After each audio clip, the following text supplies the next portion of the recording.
What's up, everybody? Welcome to BioS3 Raw TV. We got episode 3 today of The Ninth Ward. Now, this series is actually doing exactly what I wanted it to do.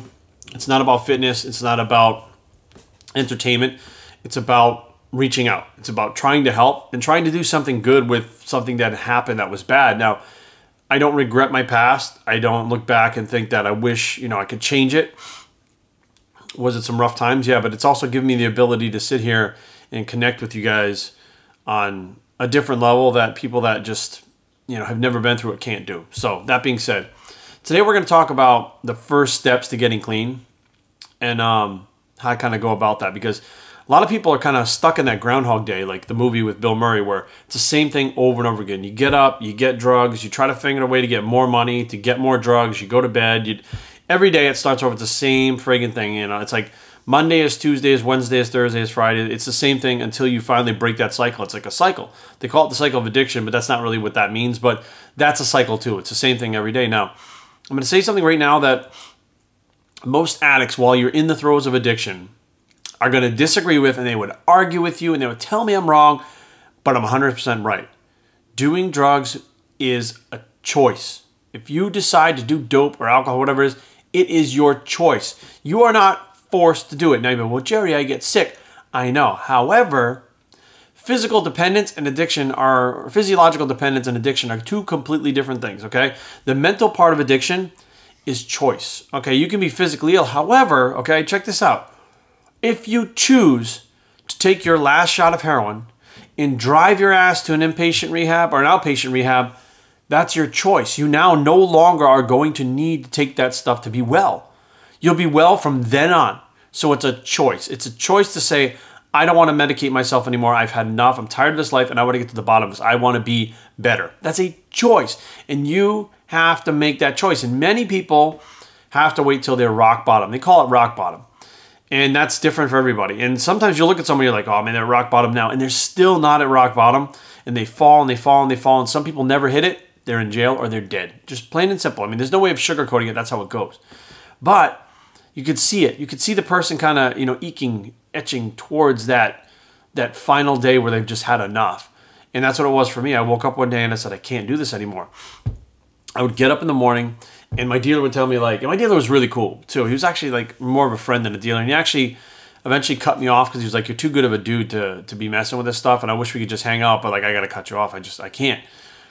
And he'd be like, 9 o'clock, cool. 8 o'clock, I'd be banging on his door in the morning, be like, hey man, you up? He's like, what the hell? I told you 9 o'clock. And I'm like, oh, you did? Oh, sorry.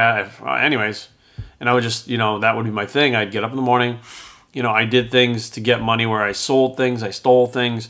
It puts you in a bad place. And then one day you wake up and I was working and my wife at the time was working. And you wake up and you're like, I'm working all these hours. I'm selling the things that I own.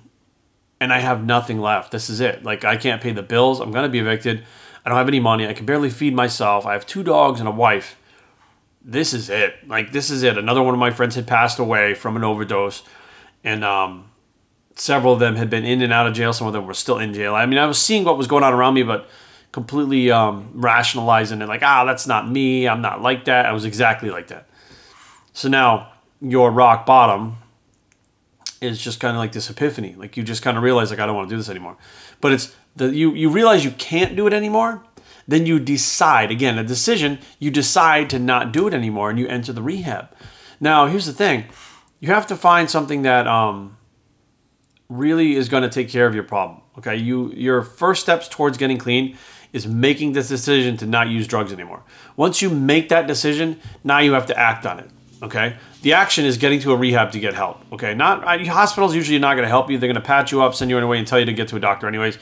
To a rehab facility, outpatient, inpatient, it doesn't matter what it is. If you try the outpatient, it's not working for you, go inpatient. Just put yourself in the inpatient, go through detox, and do it. That's a decision you have to make. Now, once you get there, that's what is going to be the thing. Because first of all, you're going to be feeling pretty shitty, right? You start to go through the physical withdrawals. They're trying to get your dosage of methadone or Suboxone or whatever you're using right. There's a little bit of suffering, which you don't want to go through because you've suffered at least part of your day for the last probably 2-3 years, whatever it is. You feel like that almost every day. The sickness, the illness, the anxiety, it all hits you. But these doctors can help make sure that you don't feel unwell. Now, why are you doing drugs? Well, I needed to be sick. Well, you're not sick anymore. why are you doing drugs? Why are you drinking? Why are you doing these things? And I'd say 9 out of 10 times, honestly, and it's crazy because it wasn't just me and the people around me that were in the rehab and stuff. It was On Intervention, which I love that show because it is as real and raw as you can get, and it is the most realistic view at what a drug addict goes through for a drug addict, meaning that while you're a drug addict, you don't see what's going on and what you're doing to other people or even what you're doing to yourself. However, as a former drug addict in recovery myself, I can look at that show and be like, wow, I did this, I did that. That's what I looked like. Oh my God, I did that to my family. But it can almost always be stemmed to why you're using medication to medicate yourself, something that happened to you as a child, okay? Something where your parents, something at school, something a friend, something a family member, something. And it could be like violence, it could be sexual assault, it could be, just bullying. I mean, you would be surprised, but if your parents tell you that you're stupid over and over again, that you're dumb, you're not going to be anything for like the first 12 to 15 years of your life, I tell you what, that wears on a person, okay? While you're developing, you're absorbing like a sponge that material that they're giving you.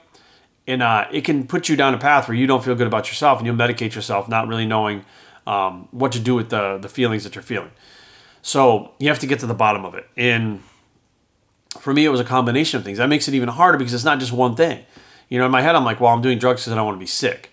And, my counselor was like, well, you're not sick anymore. So why were you doing it? Let's start to think clearly.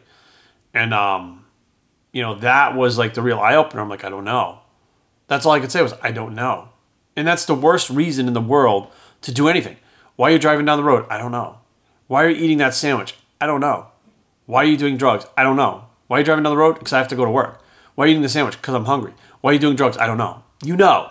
You know what I mean? You know, but you may have suppressed it. You may have compartmentalized it, pushed it away, but you know it's there. The counseling, super important. It's not just I thought maybe I just get on methadone and I'm good, and I would just, no. I would just like appease the counselors by shaking my head and saying, yes, no, I understand. I had a breakthrough, whatever. And then once I got there, I just kind of submitted to the fact that I needed to learn what was really going on. Like if I really wanted to be better, like I needed to understand. And that's what I did. So like after the first step is choosing not to do them, the next step is getting to help. And then the next step is figuring out why you're doing it. And trust me, guys, the therapy that, you don't want to do, that you're not going to, it doesn't work. You know why you don't like it? You know why you don't think it works?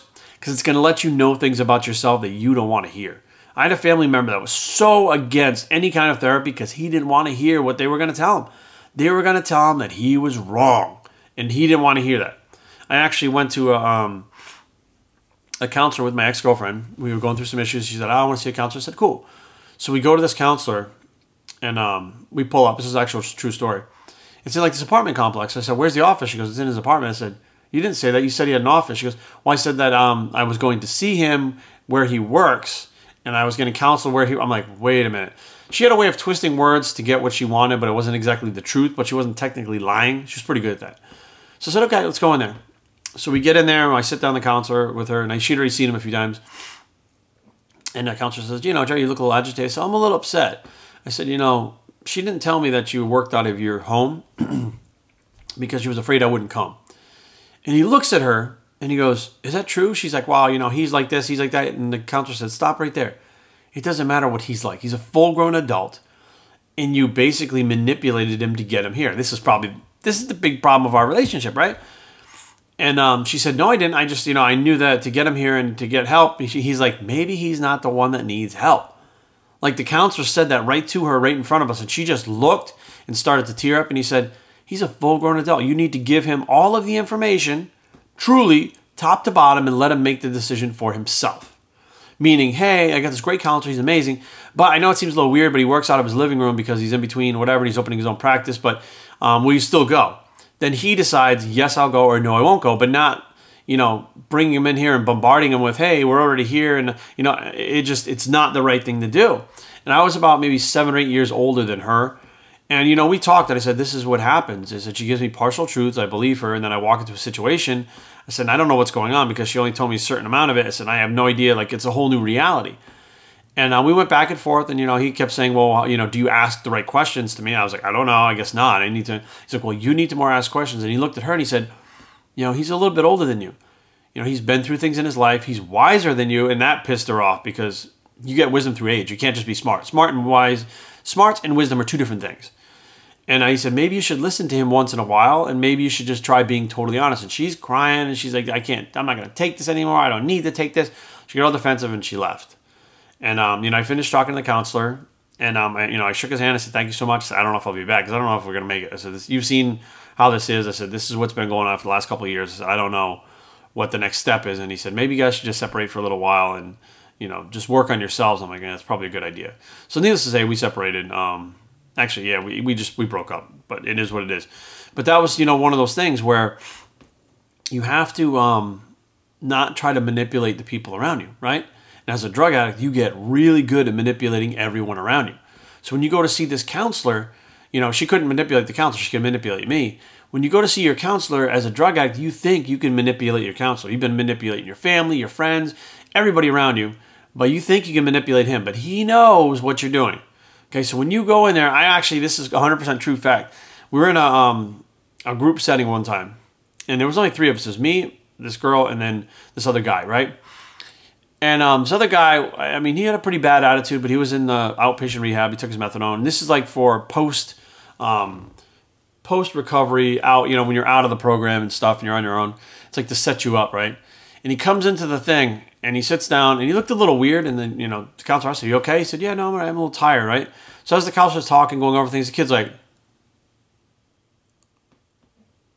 nodding off. And he was like, hey, you okay? And the kid wouldn't answer him.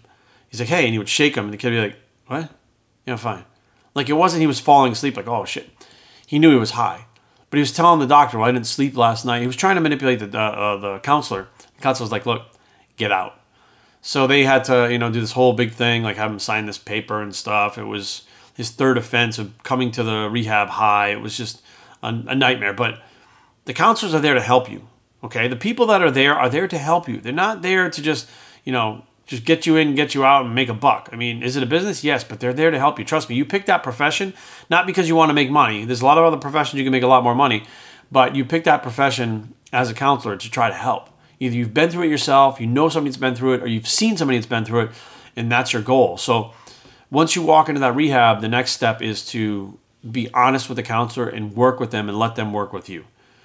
So hopefully when you guys see this, if you're going through this right now, if you've been through this, if you're about to go through this, these things will help, and the Ninth Ward video series will be of some help to you guys. So if you guys need anything, you know where to find me, biostreettraining@gmail.com. I appreciate you guys tuning in. I'm BioStreet, and I approve this message, and we're out.